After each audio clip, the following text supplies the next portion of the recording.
The servant returned with a message to say that, though the Duchess had not the honour of knowing Monsieur de Lawford, she would receive him. Athos followed the footman, who led him through a long succession of apartments and paused at length before a closed door. Athos made a sign to the Vicomte de Bragelonne to remain where he was. The footman opened the door and announced Monsieur le Comte de Lawford, Madame de Chevreuse, whose name appears so often in our story The Three Musketeers, without her actually having appeared in any scene, was still a beautiful woman, although about 44 or 45 years old. She might have passed for 35.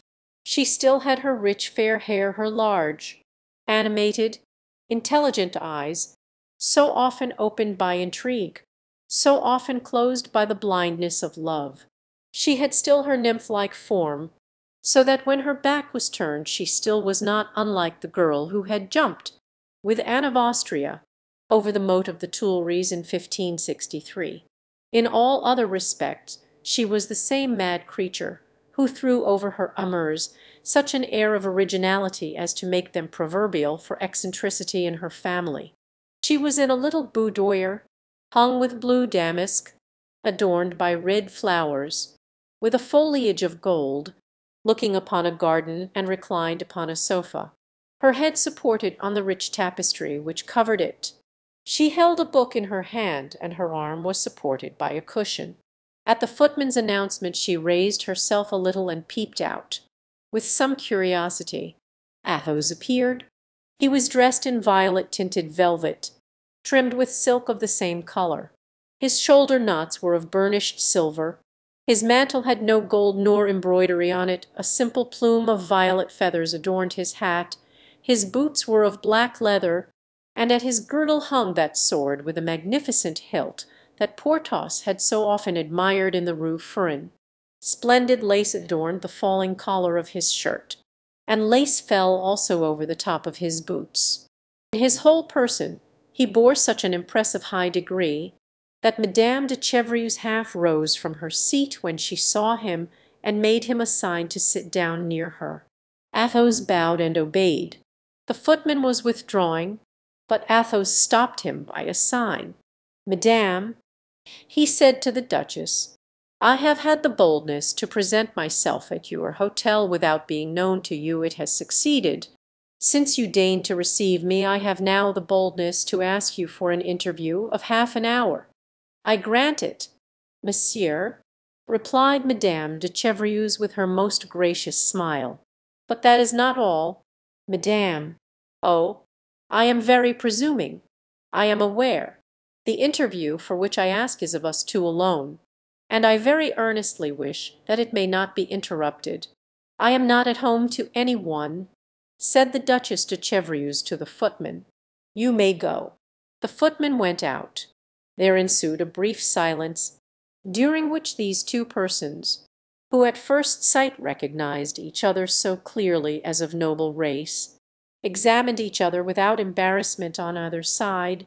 The Duchess was the first to speak.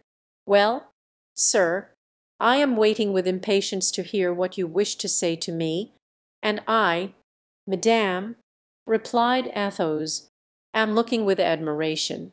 "Sir," said Madame de Chevreuse, "you must excuse me, but I long to know to whom I am talking. You belong to the court." "Doubtless. Yet I have never seen you at court. Have you, by any chance, been in the Bastille?" "No, madame, I have not, but very likely I am on the road to it." "I'll then tell me who you are, and get along with you upon your journey," replied the Duchess, with the gaiety which made her so charming. "For I am sufficiently in bad odor already, without compromising myself still more. Who I am? Madame, my name has been mentioned to you, the Comte de Lawford. You do not know that name. I once bore another, which you knew, but you have certainly forgotten it. Tell it me." "Sir, formerly," said the count, "I was Athos." Madame de Chevreuse looked astonished. The name was not wholly forgotten, but mixed up and confused with ancient recollections. "Athos," said she, "wait a moment." And she placed her hands on her brow, as if to force the fugitive ideas it contained to concentration in a moment. "Shall I help you?" "Madame," asked Athos. "Yes, do," said the Duchess. This Athos was connected with three young musketeers, named Porthos, D'Artagnan, and— He stopped short. "And Aramis?" said the Duchess, quickly. "And Aramis, I see you have not forgotten the name." "No," she said, "poor Aramis, a charming man, elegant, discreet, and a writer of poetical verses. I am afraid he has turned out ill," she added,